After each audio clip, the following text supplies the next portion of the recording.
Welcome to the Paddock Pass Podcast Wednesday discussion show. Most of our talking points from today are provided by our Patreon questions. So check out patreon.com/Paddock Pass Podcast to sign up for that. As ever, the Paddock Pass Podcast is brought to you by KTM, Fly Racing and Renthal Street. And David Emmett, you've had your KTM through the summer for a little bit of a trip, and you've obviously had your Fly Racing gear over the years as well. How are both those products? I didn't get to do as much on the KTM as I would have liked to, but it was great. And the Fly stuff is just quality. It's just good. It's good street. Obviously, I'm not doing off-road. I'm just doing the on-road stuff. But my wife, in particular, is very pleased with her Fly Racing gloves because they fit like a glove. Like a glove. Well, I have to say, for Renthal Street, they did do me a favour because I was buying a new car this week. Don't be booing, Dave.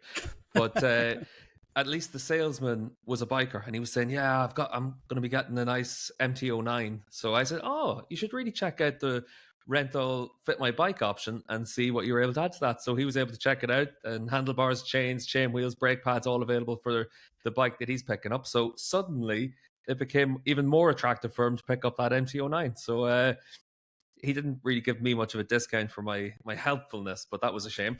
But Neil, obviously you've got nothing that you want to sell to anyone, but other than your time. And with Indonesia coming up, it's always nose to the grind.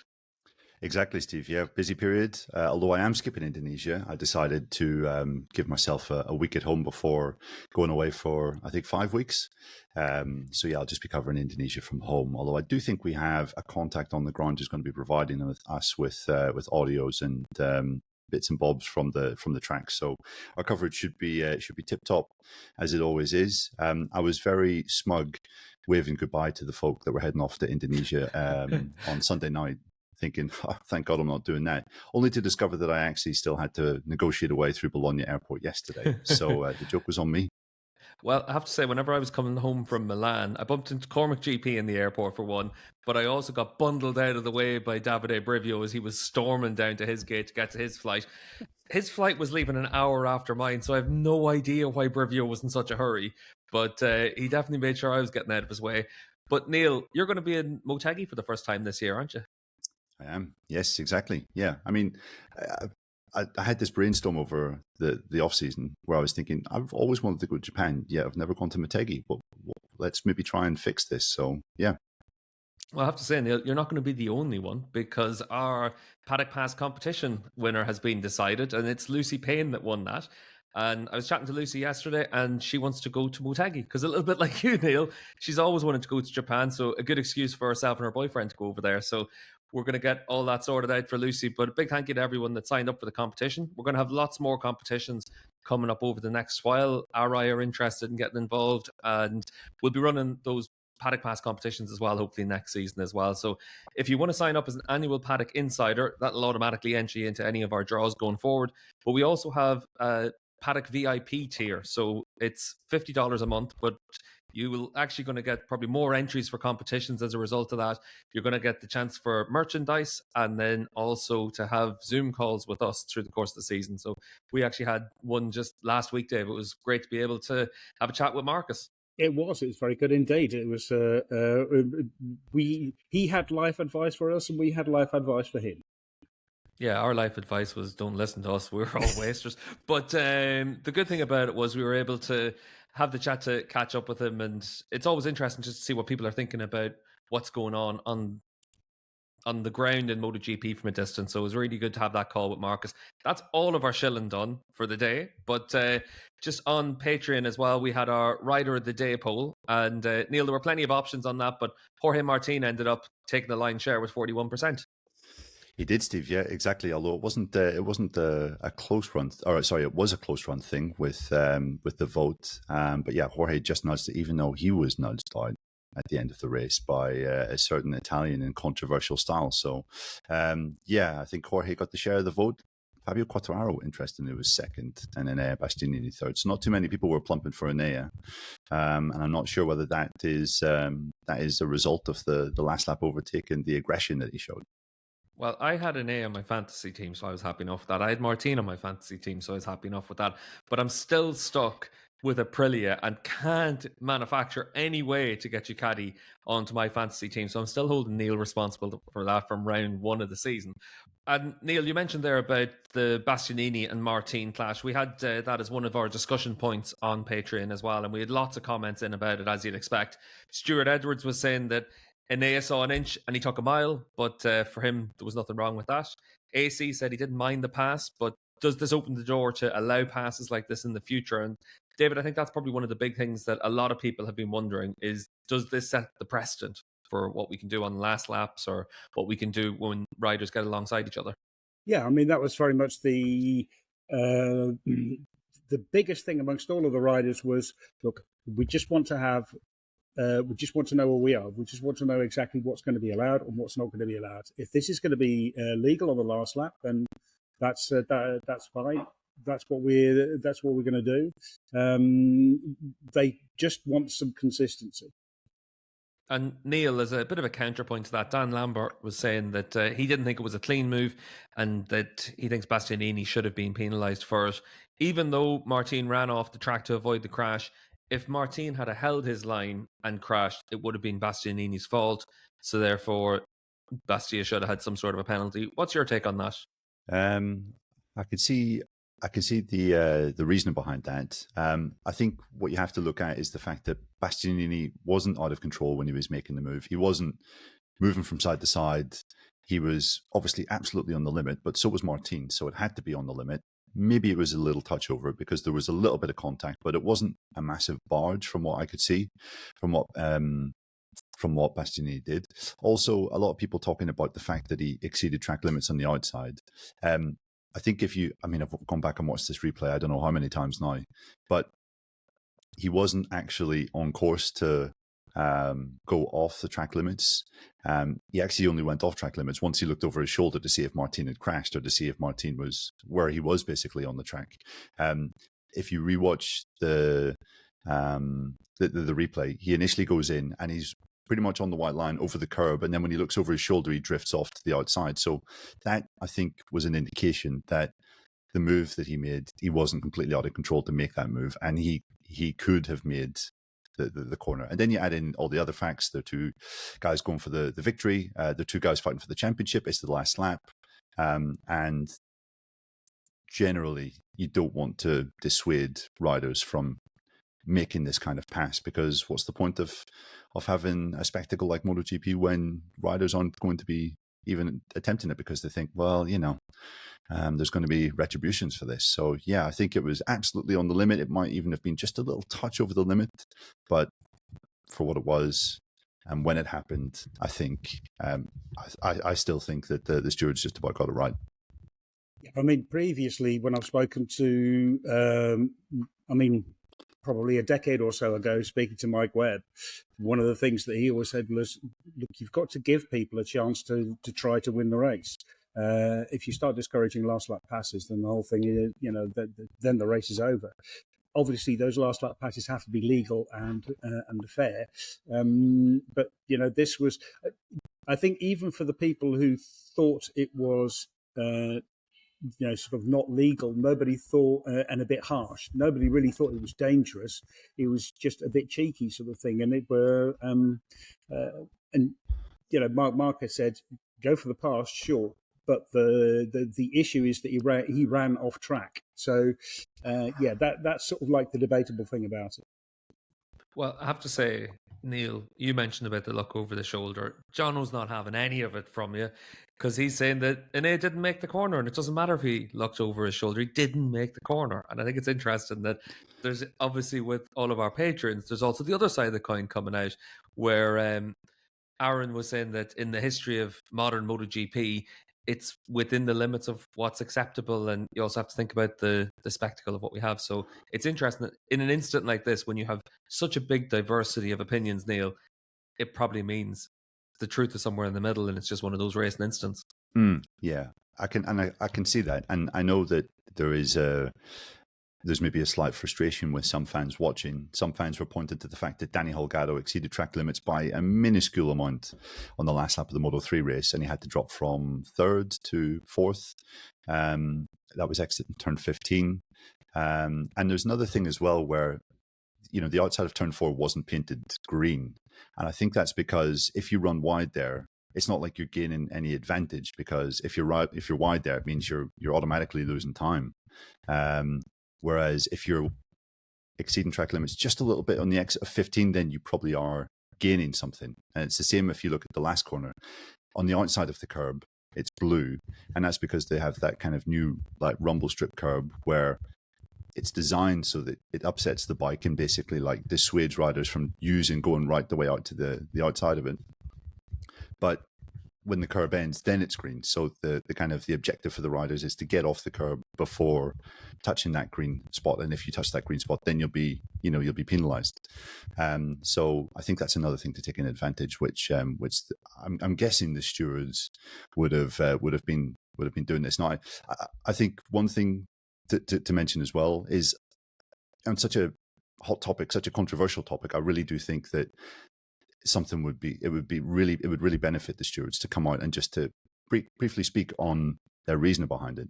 And I saw a lot of people were saying it wasn't even worth investigation. Why wasn't this put under investigation? From what I understand, it was reviewed many, many, many times, but just because it was reviewed many times didn't mean that they had to officially investigate it.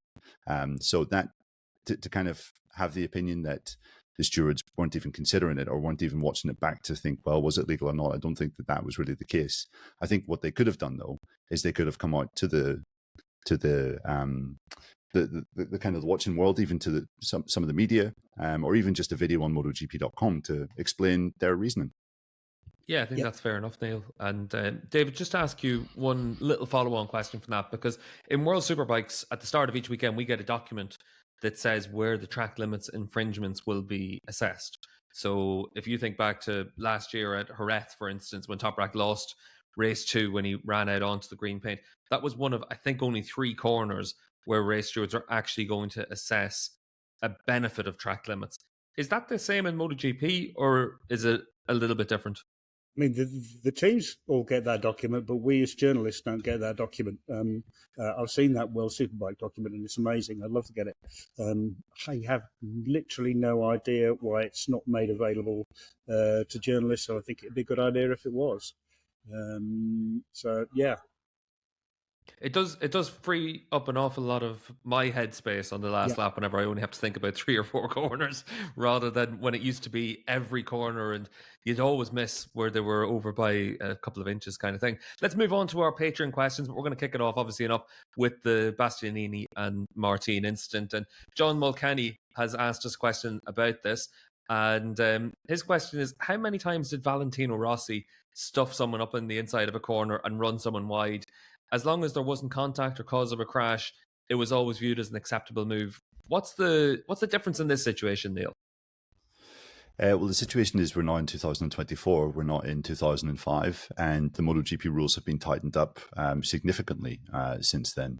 The idea of what is legal in terms of an overtake, I think, is definitely changed.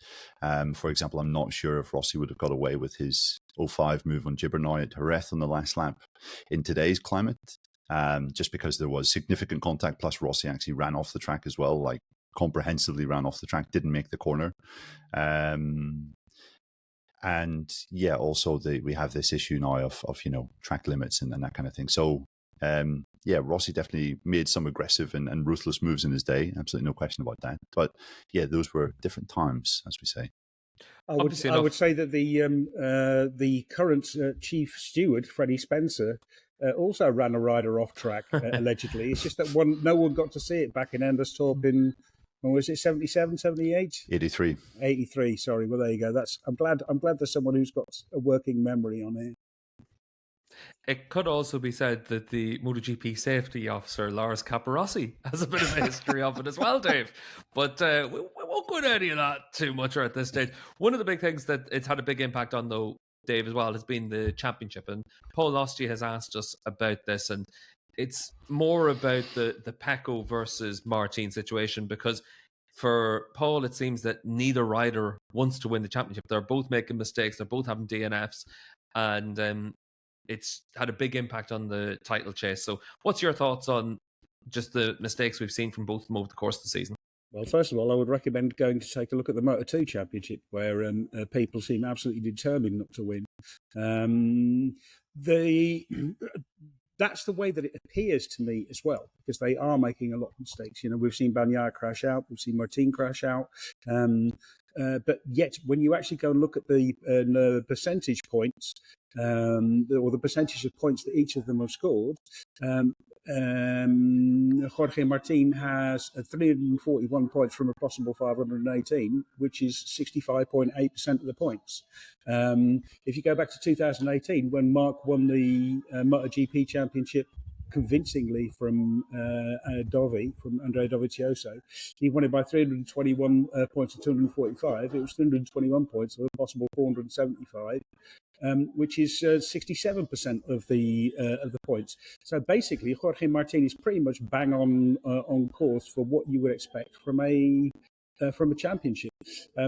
Even Pecco Bagnaia is on 61%, scored 61% of the points, which is pretty good. It's when you get into the 50s that that you start thinking these people really don't want to win a championship. Generally, I haven't done all of haven't worked out for all of the various championships, but generally between 65 championships won with between 65 and sort of 75% of the total points. So I would say actually the appearance is that they're really trying really hard not to win it, but the reality is that it's actually pretty close. They're actually doing pretty well. Do you think just with that as well, though, Dave, that having the sprint race helps with that as well? Where in the past, if you had an incident like what happened to Pecco, suddenly the whole weekend's a washout. Whereas now you've obviously still got the sprint. Yeah, and I think also the structure of the sprint race, where you've got 12 points as maximum, means that you are.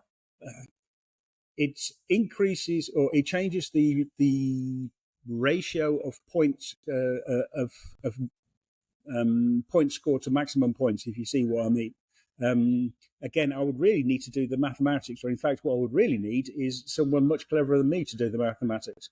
But you sort of get the feeling that because of the various gaps in those top 9 places, that actually it's easier to get closer to a higher score. But certainly the sprint races. Also, the other thing is like crashing out a sprint race is a lot less costly. So if you go to, if you crash out a third, or if you finish 7th, you're still scoring a few points. Whereas in the main race, you're losing a lot more points. Yeah, it's one of those situations where the benefit for us in the Super Pole race is that it qualifies your first 3 rows of the grid. Yep. So you've actually got a reason to risk, whereas in MotoGP, they still want to have the integrity of the Grand Prix. So you don't have that reason to risk too much. So it's, 6 of one, half dozen the other, how you want to try and do them. But Neil, we also had a question in from VJ on a similar vein, where his question was, will Pecco ever stop unnecessarily crashing out of races?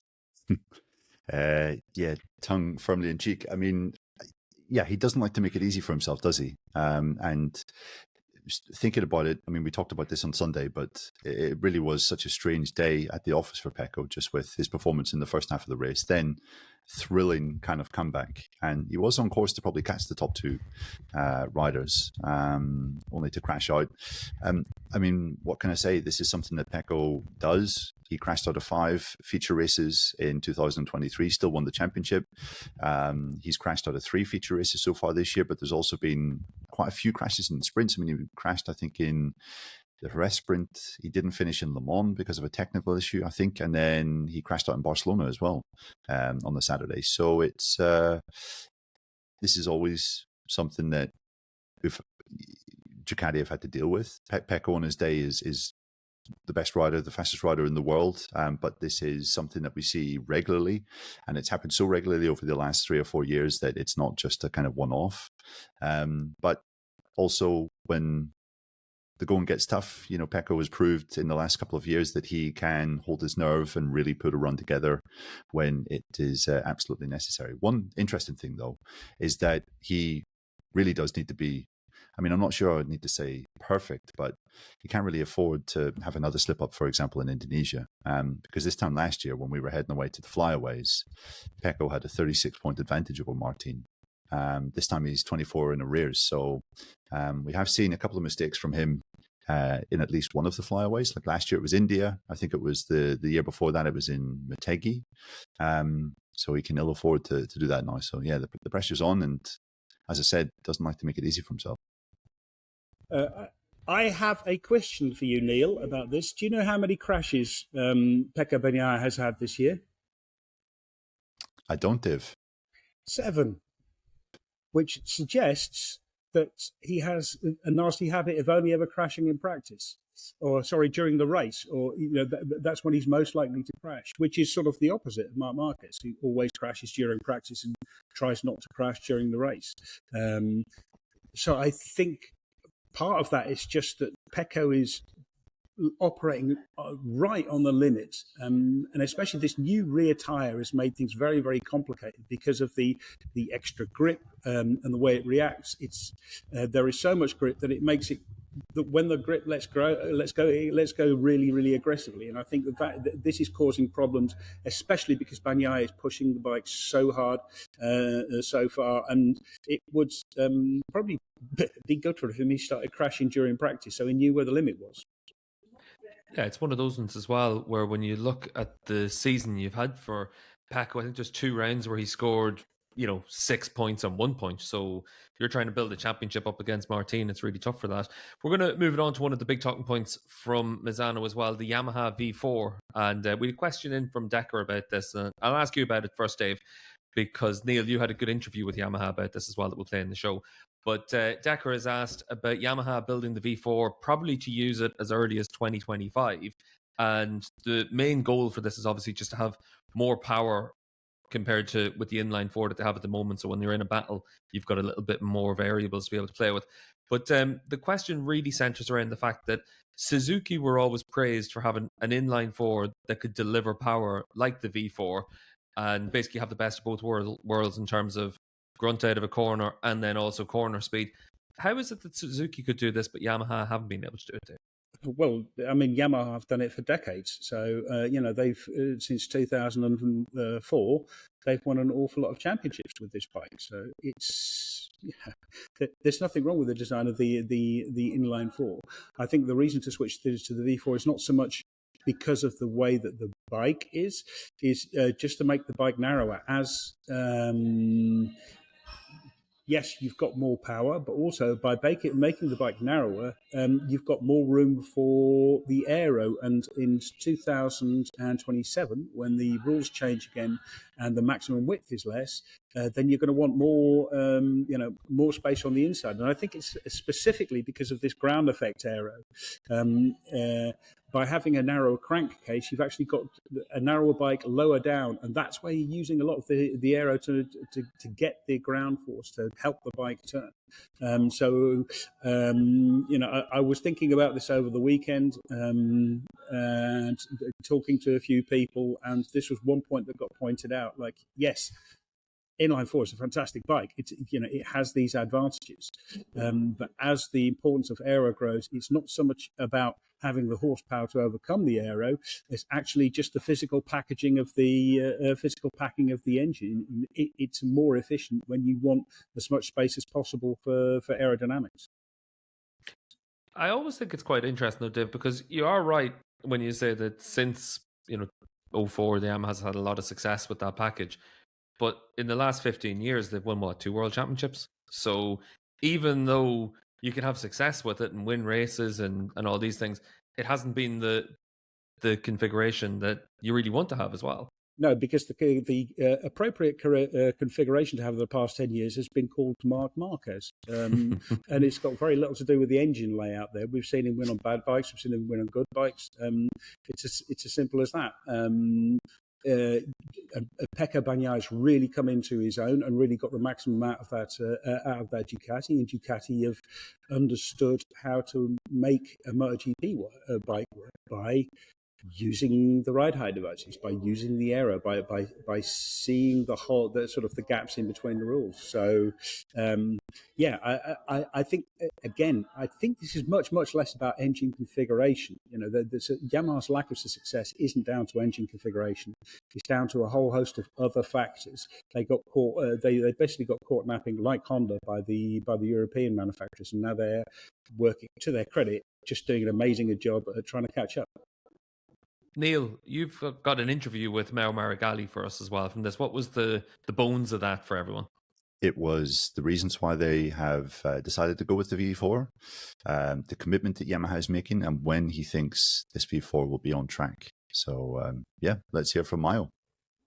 I remember speaking to Lynn early last year, and he said it was unlikely that Yamaha would go down the V4 route before 2027 with the rule changes. So when was it decided that this was a path worth taking? Yeah, first of all, the decision was taken just because we didn't want to leave anything for granted, and especially for what is going to be the future. And we were the only manufacturer with different engine configuration. So we just thought to have a plan B, to have the possibility to evaluate and then take the best solution that could give us the best performance, not only in terms of power, but in general, to try to think about which engine configuration could be more performing as a total package of the bike. So it's almost with an eye on 2027, so you can assess, okay, which direction do we go in the future? Yeah, in 2027 it's the starting of a new era. Many things are changing, and we would like to start this new path for sure, thinking that all the decisions are going to be correct, and the fact that Yamaha started developing two completely different things in parallel, it is just for me a sign of the committed that Yamaha has in MotoGP. How big a departure is this for Yamaha? Because since 2002, when MotoGP went four-stroke, Yamaha has gone with an inline four configuration, so it's quite a big step away. Yeah, it is, but also this is a part of this committed, because they always believe of one, let's say, engine philosophy, and to change from one to the other, we can lose all the know-how we could gather in this such long period. But for me it's very challenging, and now we are really at the early stage. So first of all, I'm not an engineer, and it's difficult for me to judge, but I'm really curious, and I don't know when we will be at the moment when we will be able to test the engine on the bike. But as I said before, very challenging. Is there an idea that it could be next year when the engine will be ready to be tested? Yeah, in this moment, no, because the engine is on the dyno, but so far we did not even finish the running in. So we are just following the procedure, and it's impossible now to have an hypothesis of when we will test the bike. Lynn said, I think on Thursday, that he still thinks the inline four configuration is the correct way to go. Do you have that impression? Yeah, as I said before, it's very okay. If to start the season, I don't think that we are ready, because as I said before, it is not only about engine. but the bike will have a completely different, I don't know, weight distribution. So we have to rebuild or build something from zero, and so for this take a lot of time, and for sure in the short time to think about to race with the new engine, I see that is very, very difficult. Just one final thing, Mao. When Fabio confirmed that he was going to stay with Yamaha next year in 2026, he said that he had some secret information that Yamaha had given him which persuaded him to sign the deal. Was this the secret information? I mean, because it is, as you say, such a massive commitment from Yamaha to do this. Yeah, basically we show him all the project, what Yamaha was doing, but he also really like the new approach, the new way to work. We are, I can say, probably at the beginning of this new way to work, and the fact that also we could get Pramac next year, it is another sign that in the project was on the paper, we were really at the early stage, so we couldn't promise, but we told him, anyway, this direction is this. We will have to improve the testing team, we would like to have a second team.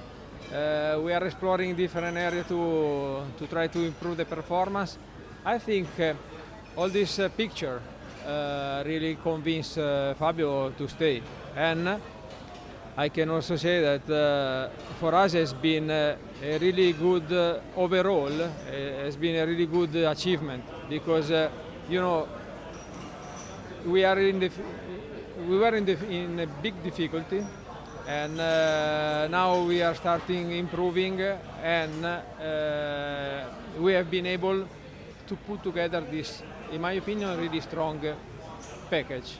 And so far, I think the start looks promising. Well, we look forward to seeing Yamaha back at the front very soon, Mayo. Thanks very much for your time. Thank you very much.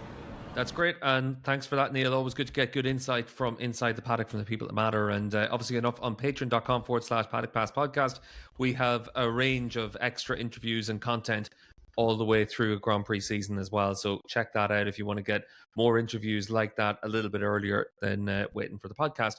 Neil, we had a question in as well from TV Room Raccoon, who's asking what's going on at KTM with the management changes or the rumours of Guidotti changing from or leaving his management role, and all of the changes that we've seen in senior management at KTM over the last few years. Yeah, you're right, Steve. It does look as though, I mean, I think it's, we heard that it's confirmed and it will be announced in due course pretty soon that Guidotti will be leaving his role as team manager at the end of this season. And, it follows, Fabiano Sterlicchini, who was the sort of technical overseer, left, I think, at the start of July. We've also heard that I think most of Jack Miller's side of the garage have been told that they're free to go, including his crew chief, Christian Pupula, who's moving to Repsol Honda next year, I think, to work with Luca Marini. So yeah, it's been a tough year for KTM. I mean, you just have to look at the fact that they still haven't won a dry race since, goodness, how long ago was it? A long time ago, anyway. I can't think exactly off the top of my head. Oh, it was Miguel Oliveira in 2021. Yeah. So. And this year, obviously, there's been bright spots, and Pedro Acosta has been one of those. But the factory team, there's no denying that it's fallen well below par. Ducati have just raised the bar yet again, and KTM have raised the bar, but just not to the extent that's needed. And we were coming into this year talking of Brad Binder as a potential title contender, and that fell away pretty much as early as the third race of the season, I think. So, it's clear that they're trying to reorganize and to try and understand exactly what's going on. I mean, it was interesting to hear some of the potential names thrown around as replacements for Guidotti. I mean, initially, I think the Gazzetta reported, and maybe it was GP1 reported, that it was going to be Danny Pedrosa, which I found slightly fanciful, considering Pedrosa is still a pretty key element of their test team. He's just become a dad as well, so I'm not sure really if that's the right time for Pedrosa to be taking on a role like that. KTM were pretty insistent that that's not the case. So who do you who do you put in there? I mean, I've heard rumors that maybe Akiayo could step up to the MotoGP operation. I've heard, well, we know that Wilco Zeelenberg is going to be leaving Trackhouse, and we know that he's a very well respected figure in the paddock. Could that be an option as well? I'm not sure. But yeah, it's clear that KTM are not taking this poor season lightly, and are really reorganizing in quite a big way. Yeah, but it is not. Well, I mean, you also have to bear in mind the structure of MotoGP contracts. So engineers, team managers, all the rest of it, they're not on permanent contracts. They're either on year-to-year or 2-year contracts. And there's a bunch of contracts which are coming to the end of their 2-year runs. And so it's more that they're not renewing contracts rather than actually sort of actively sacking people. Yeah, it seems like, if Wilco Zeelenberg is available, Wilco Zeelenberg seems like a no-brainer for a role like this. I had a brief conversation with him about it, and he says, he doesn't want to be working with a backmarker. He wants to be in a position to work with a team who are going to win. That's he's still a racer at heart. That's how he got into this, and he's just been exceptionally good at working with talent and getting the best out of talent. So. For me, it seems like a no-brainer. But then, I'm not in charge. Yeah, and just speaking to someone from the Trackhouse team over the weekend, Wilco was such a popular figure in that box with the riders as well. He's really well respected, not just in a kind of professional level, but when you're part of a MotoGP team or a team in Grand Prix racing, so much of it comes down to, what it's like away from the track. Are you fun? Are you a pleasant person to be around when you're traveling? When you're out from dinners at the end of the day's work. And, Wilco, from what I've been told, is great on that and just makes everyone feel kind of at ease and at home. I think from what I could gather, a lot of the people at Trackhouse are taking the news quite hard. Yeah. The other thing is, I mean, at the end of every race, everyone has to pack up. All the mechanics and teams start to pack up, and all the rest of it. And what you see with Wilco is that he is one of the first to get to roll his sleeves up and get stuck in. There are other team managers who are a little bit above that, who are putting it down to who are leaving it up to the mechanics. And I think that shows his commitment. This is a team. We work together as a team. To be fair, Massimo Meregalli is another one. Just really, really good, pitching in, doing everything to help, making sure that everything gets packed up and they can move on quickly and successfully to the next race. Well, moving on to our next question and our last question as well. David, it's a question in from Mark, and it's for you. And Mark is traveling to Amsterdam next week for a week for work, and the people he's meeting are affluent and social, and Mark says that he is neither, and he just wants to be able to go to a nice mellow spot where he can be as curmudgery as he wants to be and escape from all the hassle, just to grab a bite to eat or a beer. So where's good to go in Amsterdam, and don't just say Rotterdam? No, I'm not going to say that. I'm going to say the Wilderman, which is the nicest pub in Amsterdam. It's a lovely place. It's what they call a traditional brown pub, which is all wooden interiors. A bit rough, but it's full of people who are just there to sample the beers. They have hundreds and hundreds of different kinds of beers. I think I've taken you to the Wilderman, Neil, but I'm not sure. Perhaps, or at least I've recommended it to you. But yeah, no, I like that. But apart from that, to be honest, the last time I was out drinking in Amsterdam was probably about 10 years ago. So I'm no longer really the right person to ask. Don't say Brouwerij at A, Neil. Oh, no, I wasn't going to say that, Dave. Don't worry. I was going to say the museum quarter is really lovely. Nice parks. Vondel Park is great. And it's a little bit removed from the center. So you're not kind of in that sort of tourist haven where it can get a bit, seedy. And also the Pipe, or the Piep. How do you say it, Dave? The Pipe. Yeah, that's a lovely neighborhood, which again is removed from the center and is where it seems a lot of like kind of young people, young professionals, or just sort of artsy kind of people live. So it's really nice. Lots of really nice restaurants and bars around there. So yeah, exactly. I recommend both neighborhoods. the pipe, or down the I think it's called the Haarlemmerstraat. Basically, you come out the Amsterdam Central Station, and you head off to the right, and there's a long street down there with some really nice bars in the Jordaan, the sort of the traditional working class area of Amsterdam, which obviously is being completely gentrified and is full of rich people, but it's still got very nice, some really nice bars. It's got some really nice restaurants as well. I have to say, I'm shocked that your answers don't consist of just Schiphol Airport, because that is literally my only experience of Amsterdam. All the years I've been going through there, whether it was whenever I was an engineer and I was flying with KLM a lot, and it was always Schiphol. So the fish bar at Schiphol Airport is my recommendation. It's not too expensive. It's pretty decent, and they serve you quick, so you're able to get on your train or onto the next flight pretty easily. So I don't know if that's where you'd want to go every day, but every time I'm in Amsterdam, that's where I go. So I don't think it's too helpful for anyone. But the one thing that is helpful for everyone is what we're able to provide on Patreon. So I've already plugged it a few times, but patreon.com/Paddock Pass Podcast. We'll have our Paddock Notes shows as usual from all of the flyaway rounds. So Thursday, Friday, Saturday, and then our Sunday review show, as ever, will be out. Next week, I don't think we're going to have this discussion show, Neil. We're just going to have the Superbike show from Aragon, but that's just down to the logistics of all the traveling, especially for yourself, Neil, to get out to Japan. Exactly. Yeah. I think that's the plan, and not confirmed just yet. But yeah, and with back-to-back races, sometimes it's a bit tight recording this show and getting it up and getting it on YouTube and all that sort of stuff. So all the more difficult if one of us is kind of on the way out to Asia. So yeah, but we'll, as you said, Steve, plenty there on Patreon, and we will have the Sunday show up on Sunday, not long after the race is finished. So. Yeah, we've been doing a pretty good job of being the first out there with all of our review shows. So check that out on whatever platform you get your podcast from. Dave, obviously the flyaways, not the time of year that you end up traveling for them, but the time of year where you end up having your midnight feasts, basically, to try and get yourself through the day. At what stage of the week do you start now changing yourself to be on Asian time? Not at all. I just suffer through it.